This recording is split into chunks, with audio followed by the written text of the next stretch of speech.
everyone, welcome back to another episode of Webtech Tutorial.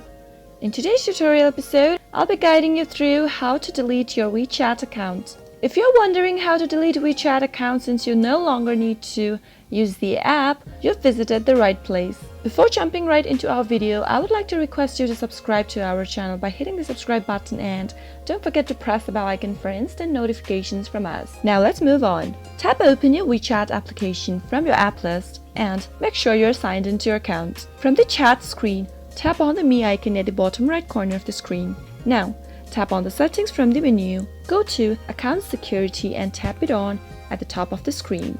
Now, at the bottom of the screen, you'll be able to see WeChat Security Center. Give it a tap. On the next page, you'll see numerous of options. You can start with, for deleting your account, tap on Account Cancellation. WeChat is now stating that all the data will be lost after you delete your WeChat account. Make sure to read everything carefully before moving on.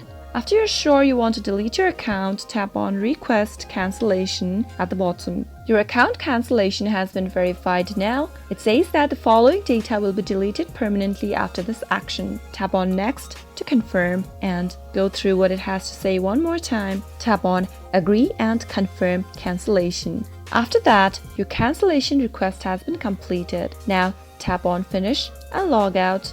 Now it says that your request will be processed and all the data will be deleted within 60 days. If you log into your account within the 60 days period, then you'll be logged into your account and your deletion process will be cancelled. Tap on OK and that is it. That is how you can successfully delete your WeChat account in just a matter of time. I hope the tutorial was helpful. If it was, go ahead and give it a thumbs up. Feel free to comment down below in the comment box if you have a question or a feedback for us. I'll be back soon with more tutorial episodes. Goodbye till then.